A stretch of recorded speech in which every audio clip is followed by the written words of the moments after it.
Assalamualaikum warahmatullahi wabarakatuh.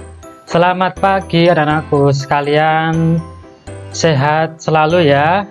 Alhamdulillah, kita sebelumnya sudah membahas, kita kemarin telah melakukan pekan tengah semester ya, dimana kemarin kalian sudah mengerjakan tugas-tugas yang telah Bapak berikan, yang itu nanti akan menjadi nilai tengah semester kalian ya.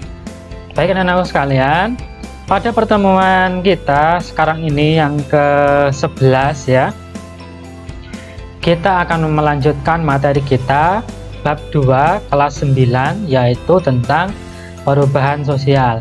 Nah, di pertemuan kali ini kita akan membahas faktor-faktor penyebab dan penghambat terjadinya perubahan sosial budaya. Adapun tujuan pembelajaran kita pada pertemuan yang ke-11 ini adalah diharapkan kalian nanti bisa atau mampu menjelaskan faktor-faktor penyebab terjadinya perubahan sosial budaya. Yang kedua, kalian dapat menjelaskan faktor-faktor penghambat perubahan sosial budaya. Nah, ini adalah tujuan pembelajaran kita pada pertemuan kali ini. Nah, manusia adalah makhluk sosial, maka tidak heran seiring dengan perkembangan zaman, perkembangan waktu yang sangat cepat, ini juga banyak perubahan sosial yang terjadi di tengah-tengah masyarakat. Salah satunya adalah kita melihat adanya pergantian mode pakaian, pergantian gaya hidup, pergantian kebiasaan. Nah, itulah berbagai macam perubahan yang ada di tengah-tengah masyarakat. Nah, perubahan sosial sendiri itu adalah merupakan perubahan pada lembaga kemasyarakatan di dalam masyarakat yang mempengaruhi sistem dalam sosial yang meliputi beberapa aspek seperti sikap, nilai, pola perilaku, dan di lingkungan masyarakat. Nah, setelah kita memahami bahwasanya perubahan itu pasti ada di tengah-tengah masyarakat, maka selanjutnya adalah kita akan memahami faktor-faktor apa saja yang menyebabkan terjadinya perubahan sosial. Nah, adapun faktor penyebab perubahan sosial itu dibagi menjadi dua. Yang pertama adalah faktor internal. Faktor internal ini adalah faktor perubahan sosial yang terjadi dari dalam masyarakat itu sendiri atau dari dalam masyarakat. Nah, ini faktor internal. Nah, faktor internal yang pertama adalah masyarakat bisa berubah karena bertambah dan berkurangnya penduduk. Nah, ini bisa jadi adanya banyak kelahiran atau mungkin sebaliknya banyak terjadi kematian sehingga mengakibatkan perubahan di tengah-tengah masyarakat. Kemudian yang kedua adalah adanya penemuan-penemuan baru atau inovasi-inovasi baru.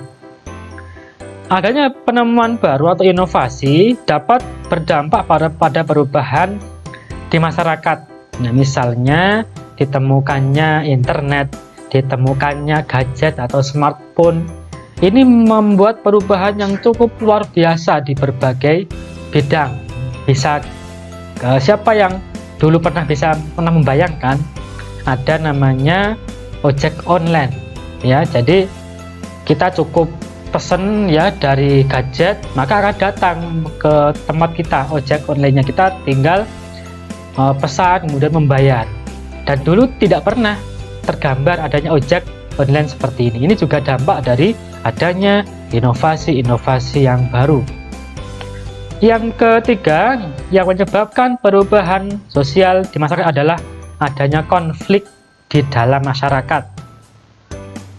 Nah, misalnya ada perbedaan pendapat di suatu kelompok desa, akhirnya apa? Muncul perdebatan antar pihak satu dengan pihak yang lain, sehingga akan muncul sebuah chaos, sebuah permasalahan, pertentangan, muncullah perubahan juga di masyarakat. Atau mungkin bisa kita jumpai kondisi di negara-negara Timur Tengah sana ya, di sana masih terjadi peperangan sehingga muncullah perubahan di tengah-tengah masyarakat. Yang keempat, faktor penyebabnya adalah adanya revolusi atau pemberontakan. Nah, jadi ketika ada pemberontakan ini maka akan muncul suasana yang baru, yang muncullah berbagai macam perubahan secara mendasar. Ini juga bisa memicu, menyebabkan terjadinya perubahan sosial. Nah, itu tadi adalah faktor internal yang menyebabkan terjadinya perubahan sosial. Selanjutnya adalah faktor eksternal yang menyebabkan perubahan sosial, yaitu faktor yang terjadi dari luar masyarakat itu sendiri. Yang pertama adalah karena lingkungan fisik yang ada di sekitar manusia.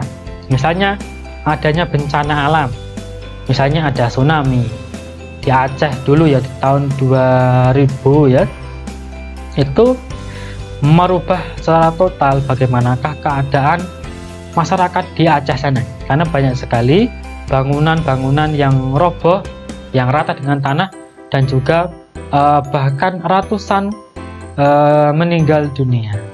Ini juga merubah masyarakat Aceh gara-gara ada bencana alam tsunami. Atau mungkin gunung meletus, longsor dan yang lain ini juga akan memicu perubahan di tengah-tengah masyarakat. Yang kedua adalah faktor dari luar, yaitu berupa peperangan. Nah, peperangan ini adalah bisa karena diakibatkan oleh dua daerah yang ada konflik sehingga muncul permasalahan yang tidak bisa diselesaikan. Misalnya peperangan antara Amerika dengan Irak misalnya, peperangan antara Palestina dengan Israel. Nah, itu juga bisa memicu perubahan masyarakat dari faktor luar. Selanjutnya adalah yang ketiga adalah pengaruh kebudayaan masyarakat lain. Nah, di sini ketika masyarakat itu bersinggungan dengan masyarakat lain akan memicu juga perubahan sosial.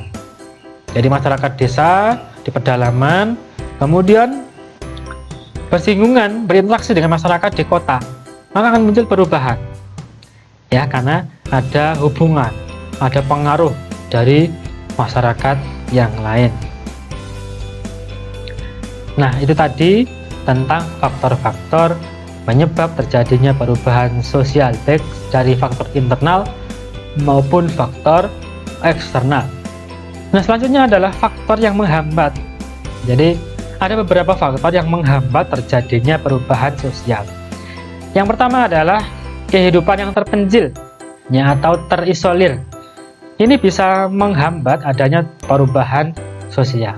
Misalnya masyarakat di pedalaman, di pelosok yang cukup luar, maka karena ada isolir, ada batas yang cukup jauh, jarak yang cukup jauh dengan perkotaan, maka juga menghambat perubahan di masyarakat terpencil tersebut. Baik, yang kedua adalah masyarakat yang fanatik, masyarakat yang menganggap budayanya lebih baik daripada budaya lain. Ini juga menghambat terjadinya perubahan sosial karena akan memunculkan sifat kolot ya, sifat tradisional, sifat kolot atau apa ya, sikap tidak bisa maju.